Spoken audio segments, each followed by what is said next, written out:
उदाहरणे देऊन जाईन तुम्हाला.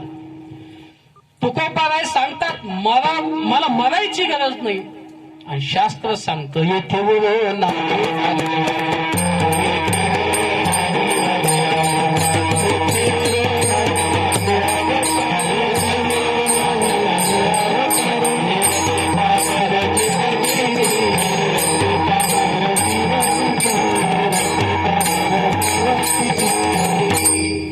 बाबा तुम्ही म्हणताय मरायचं नाही, आणि शास्त्र सांगतं येथे नाही. आले अवतार येरते पामर जीव किती. महाराज जेने हे विश्व निर्मी येले, महर्षी देवा संस्थापिले, 21 स्वर्गाते धविले सत्ता मात्रे आपुल्या. षडगुण ऐश्वर्य संपन्न तो एक भगवंतची जाण. ऐका यशस्वी औदार्य ज्ञान वैराग्य ऐश्वर्य हे 6ही गुणवर्य वसती देत, म्हणून तो भगवंतू आणि येथे नाही आले अवतार येते पामर जीव किती. पहा संगती लागते का. एवढा मोठा देव ज्यानं सगळं निर्माण केलं त्याला सुद्धा मारावं लागतं. मग महाराज तुम्ही नेमकं कोणत्या बाळावर सांगताय की मला मारावं लागत नाही.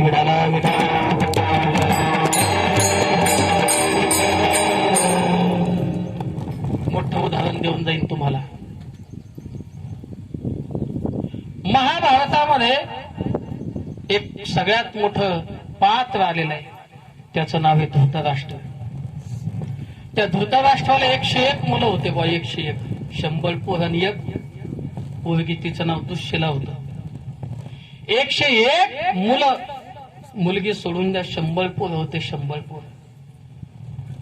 पण जीवनातलं दुर्दैव आहे का, तुमचा एक निर्णय जर चुकला तर घराची कशी वाताहत होते हे जिवंत उदाहरण म्हणजे भागवत आहे. भागवत महाभारत आहे. एक निर्णय जर चुकला तर वाताहत होते महाराज. म्हणून संसाराचे काही नियम आहेत. संसाराचे नियम जर पाळले तरच माणूस सुखी होऊन जाईल बरं का. जाता जाता सांगेल कोणते नियम आहे. जिस घर पर आदर मान नहीं उस घर पर जाना ना चाहिए. जाता जाता एवढं लक्षात ठेवा माझं. एवढे नियम जर संसाराचे पाळले तर आयुष्यात तुम्हाला कोणाचं डागिंदार व्हायचं काम नाही. पहिली गोष्ट, जिस घर पर आदर मान नहीं उस घर पर जाना ना चाहिए. दादा तुम्ही जर कोणाच्या घरी गेले आणि तुम्ही गेल्याच्या नंतर जर तुम्हाला पाण्याचा ग्लास, अर्धा कप चहा आणि प्रेमाचं बोलणं जर भेटलं नाही तर तिथं तुलसीदासजी म्हणतात चाहे बरसत कांचन नीर. तिथं जर सोन्याचा जरी पाऊस पडत असेल तरी तुम्ही तिथं पाय ठेवायचा. संसारातला पहिला नियम.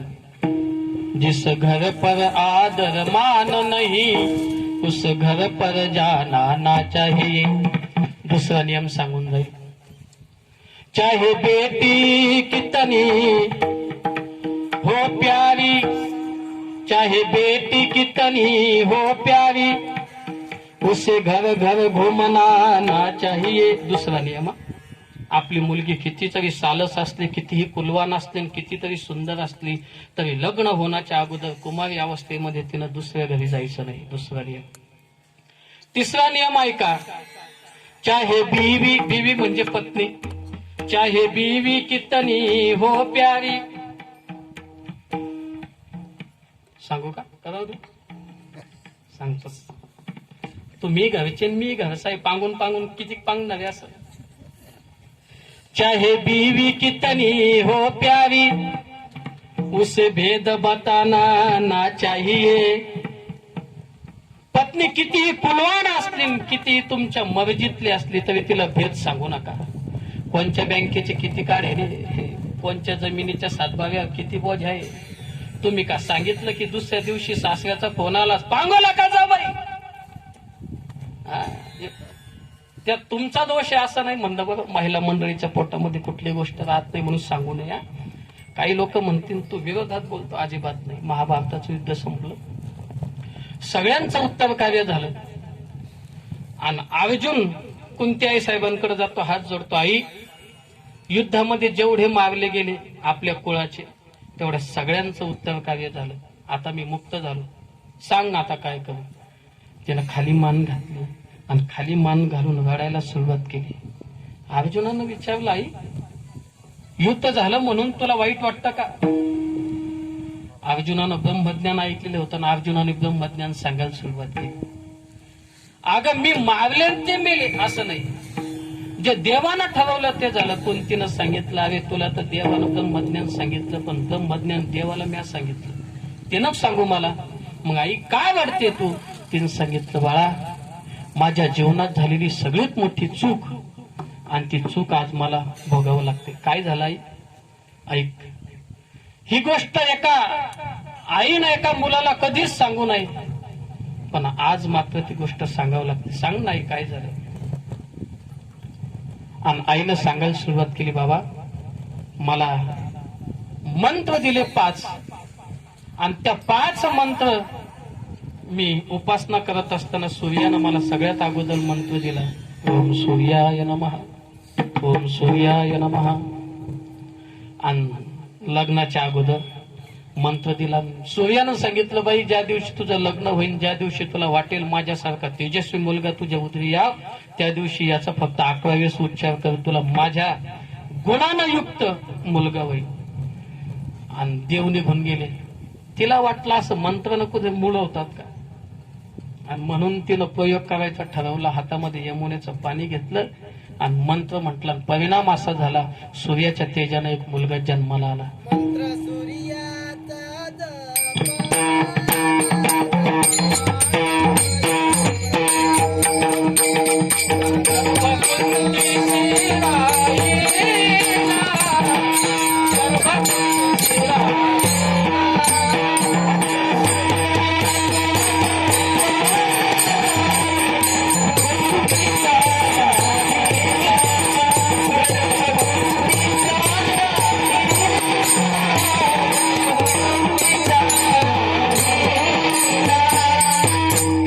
मंत्र सूर्याचा जपला आणि गर्भ कुंतीसी राहिला.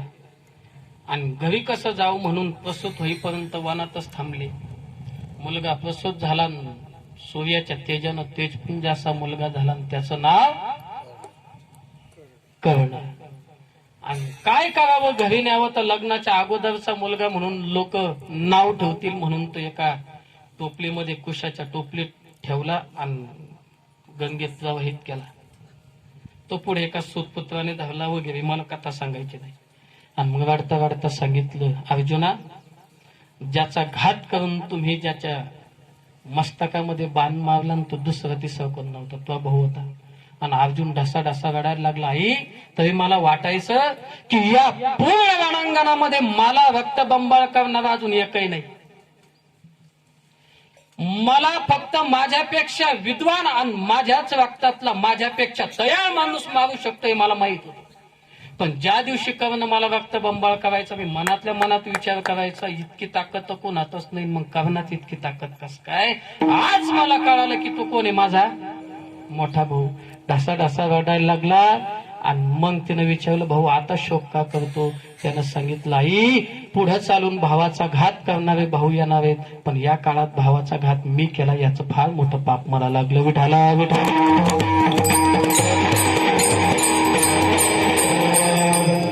आणि रडता रडता अर्जुनानं शाप दिला कुंतीला, आई एवढी मोठी गुह्य गोष्ट तो जर मला आधीच सांगितली असती तर कर्णाला मी मारलं नसतं, पण तो न सांगितल्यामुळं कर्णाला दुश्मन समजून मी मारलं. आजपासून शाप देतो, कुठलीच गुह्य गोष्ट तुमच्या महिला मंडळीच्या पोटात राहणार नाही, म्हणून त्यांना सांगत जाऊ नका. विठाला विठाला.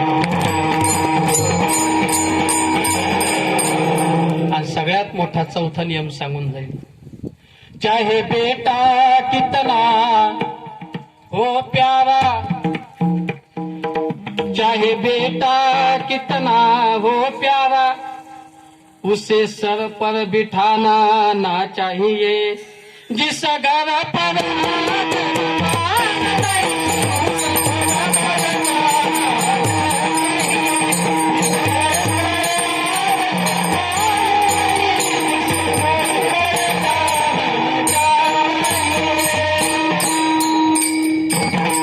मुलगा कितीही सुंदर असू द्या, कितीही काम करणारा असू द्या, डोक्यावर बसवू नका. बरं का डोक्यावर बसवू नका हे सांगत होतो मी. एक नियम जर चुकला तर घर महाराज वाताहत होत. आणि त्याच मुलाचं नाव दुर्योधन.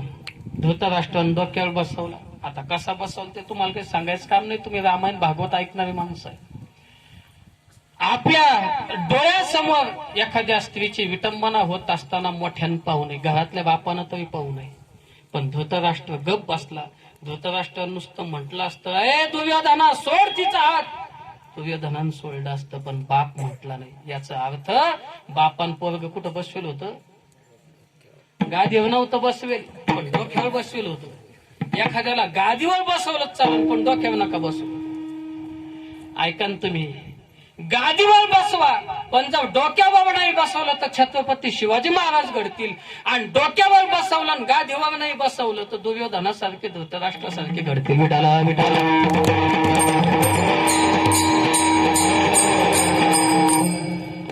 आणि युद्ध झालं, युद्धामध्ये दुर्योधन मारल्या गेला.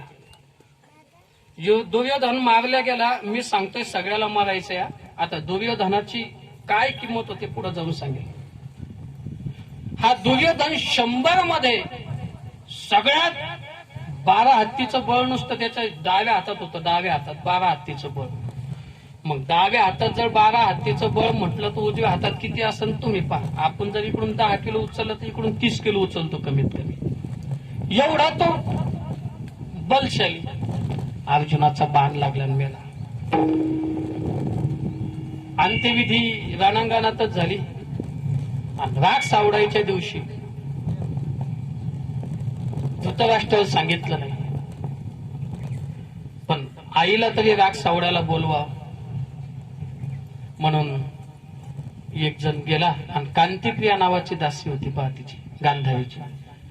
त्या कांतीप्रियेकडे गेले आणि तिला सांगितलं, मालकीनबाईला सांगा, गांधारीला सांगा, तुमचा दुर्योधन नावाचा मुलगा वागलेला आहे आणि त्याचा सावडायचा कार्यक्रम उद्या आहे, तिला घेऊन ये.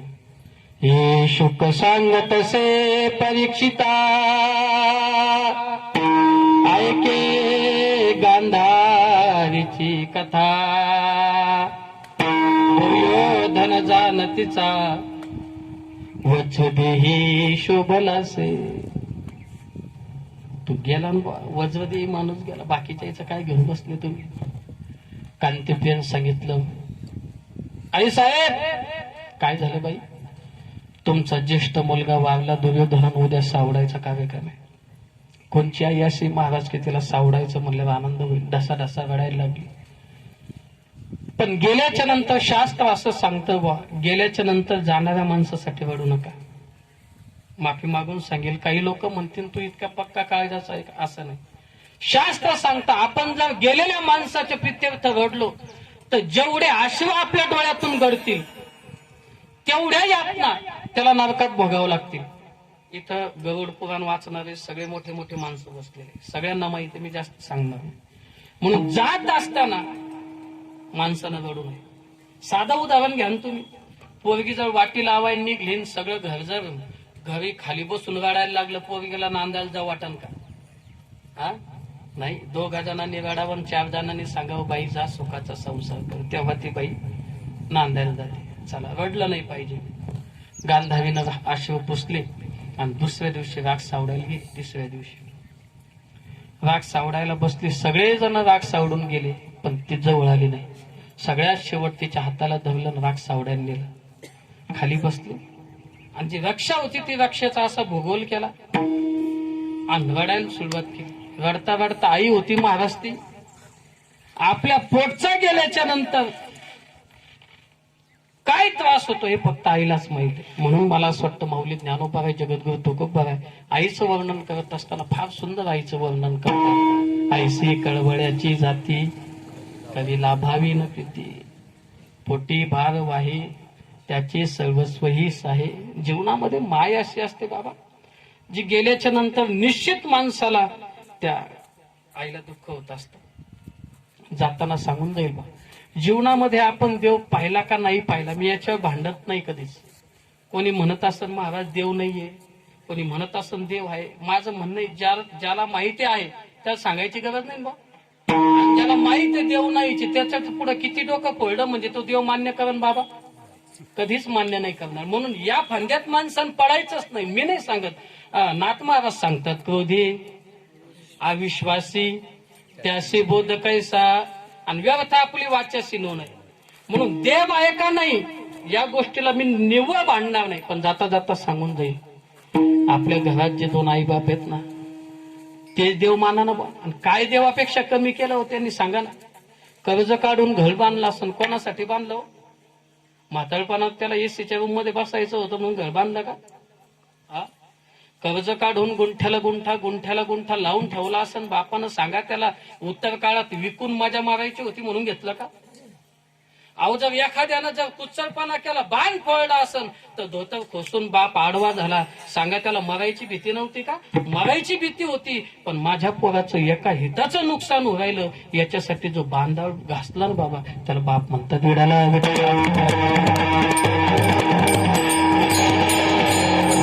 घरात किती मोठं काम असू द्या, 50,000ची गरज पडू द्या, बाप पोराच्या पाठीवर हात टाकतो आणि पोराला सांगतो भाऊ तू फक्त नियोजन कर, पैसे कसे उभे करायचे मी करतो. बाप 10 घरी जातो, 5 घरातून कर्ज काढतो, 5 घरातून उसनं आणतो, 10 घरातून 50,000 रुपये जमवतो, पोराच्या हातात बंडल टेकवतो, सांगतो पोरा एवढ्यात काय काम करायचं कर आणि कम पडलं तर पुन्हा सांग गड्या. एवढी मदत करणारा फक्त बापच असतो, बापच असतो.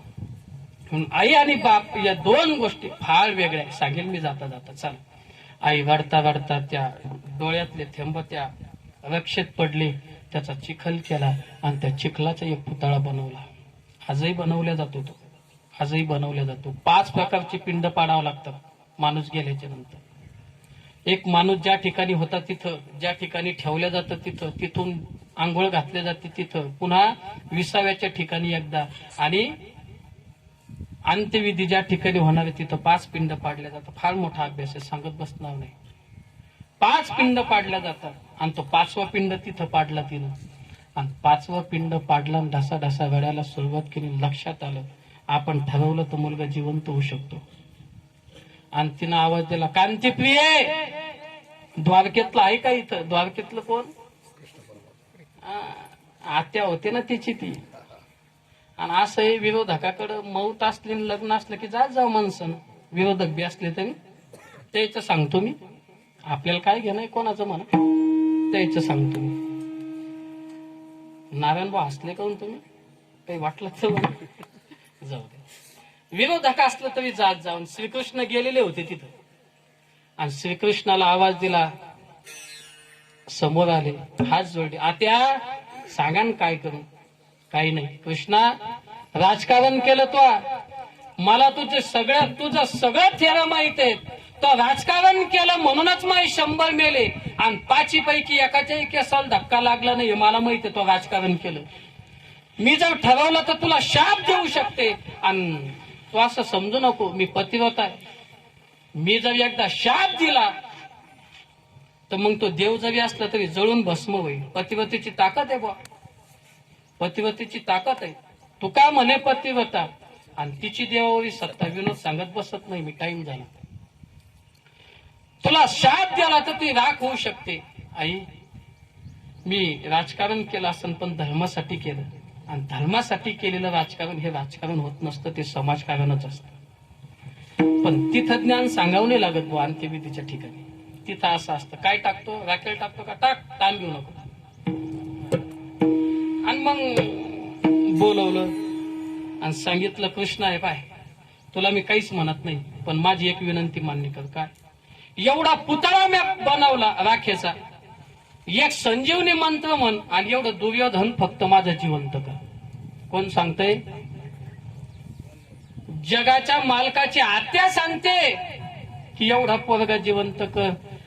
स्मशानात पाय धरले गांधारीचे देवानं, आणि देवानं सांगितलं, आई साहेब मला जर मेलेले माणसं जिवंत करता आले असते तर मी माझा बाप मरूच द्याला नसता. त्याचं नाव वसुदेव. मला त्याला जिवंत करता आलं नाही, मग कोणत्या न्यायानं मी याला जिवंत करू? मग देवाचा बापही जर देवाला जिवंत करता येत नसेल, मग सगळ्यांना मरावं लागतं असं म्हणता येत असेल, मग तू बराय अमर कसे? विठाला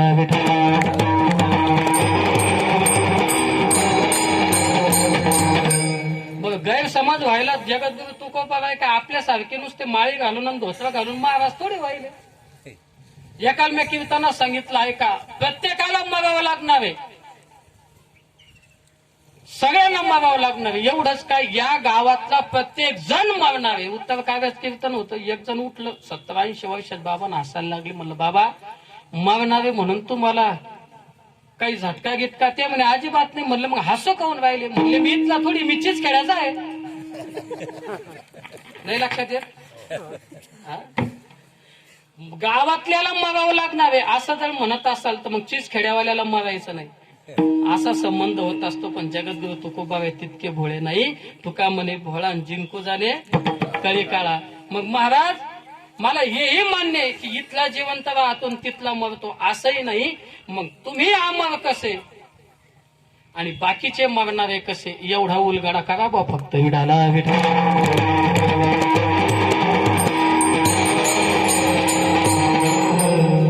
जाता जाता सांगून जाईल.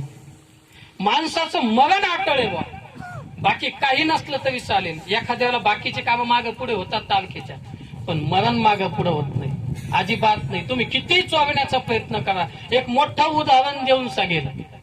ही शुक सांग कसे परीक्षिता, ऐके कश्यप भार्येची कथा, दिती आदिती जानतीचा. दिती ना आदिती दोन बायका कश्यपाच्या, कदोलिनता वगैरे, मी जास्त कथाभाग सांगत नाही. त्याच्यापैकी गरुडाची आई, गरुड हा मातू पितू भक्त होता. एक दिवस निघाला. गरुड कोण आहे? भगवान विष्णूचं वाहन आहे. आणि एक दिवस गडबडीत निघाला. निघताना आई पलंगावर बसली होती. आई बाळा कुठं चालला? त्याने सांगितलं आई आज वैकुंठामध्ये सभा आहे, सगळे लोक एकत्र येणारे, दुष्काळ कसा संपवायचा, बैठकीत सगळेजण एकत्र येणारे, सत्ताधारी विरोधक सगळे. मग तिनं विचार केला, बाबा एकदा सगळ्या देवाचं दर्शन होणार नाही रे मला, पण तू जर ठरवलं तर सगळ्यांचं दर्शन मला माझ्या डोळ्यानं पाहते. म्हणले आई सांग ना काय करू? काही नाही, मला तुझ्या सोबत घेऊन चाल. त्यावेळेस गरुड म्हणला आई ती देव सभा आहे, तिथं महिला मंडळींना येता येणार नाही. अरे मध्ये नका काय येता येणार, बाहेर तर बसता येईल, येणाऱ्या जाणाऱ्या देवाचं दर्शन तर होईल. मातू पितू भक्त होता तो, त्यानं खांद्यावर घेतलं आणि जी उड्डाण मारली तर विष्णुपुरीत वैकुंठात. आईला एका मोठ्या अश्वत्थाच्या झाडावर बसवलं, गेला. प्रत्येक देव इंद्र चंद्र महेंद्र एका मागून एक देव जायला लागले. आणि सगळ्यात शेवट यमराज आला. यमान पाहिलं सगळ्या जागा बुक व्हायला, गाडी लावायला जागाच नाही यमाला. मग यमानं लांब पाहिलं त्या अश्वत्थाचं झाड. बरं त्याच्या झाडाला असं आहे, त्याच्या वाहनाला असं आहे मोकळ, त्याच्या